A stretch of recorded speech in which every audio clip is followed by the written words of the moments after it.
I'll be with you in a minute. I didn't hear you come up.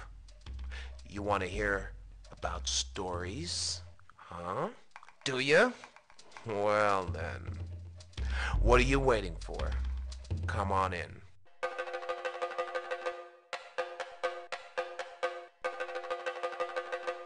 I am Anansi, the spinner of tales, and this is where stories live. Use your ears and give your eyeballs and clicks a rest. I want you to do 3 things while you are here. First, you must listen. Then, you must remember. And you will tell your own stories.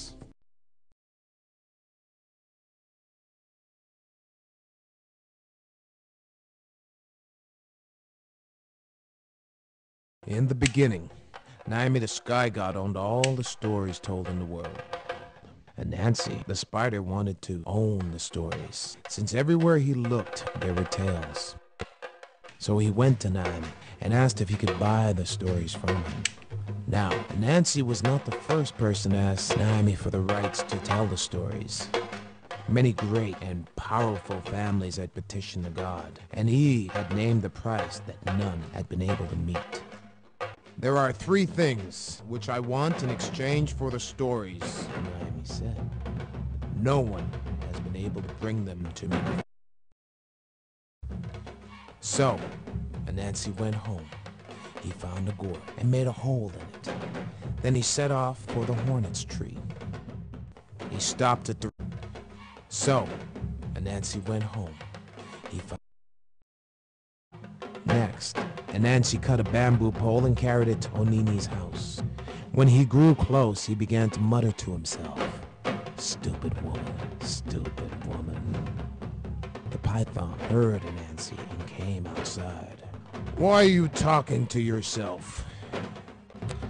"My wife and I had an argument," Anansi sighed. "She says, you are shorter and weaker than this bamboo pole.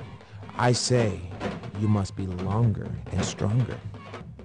"Well, that question, that is easily answered," Onini replied. "Bring the pole here." Onini stretched out beside the pole. "Stretch more," Anansi said. Onini complied. "No, wait. You are slipping," Anansi said. "Let me tie you to the pole so we know the measurements are correct." And when he had tied Onini's head to the pole, he ran to the other end and tied his tail and wrapped a vine around him. "It appears I was wrong," Anansi said to his captive. "You are shorter and weaker than this pole, and very foolish besides." He carried Onini to Naomi.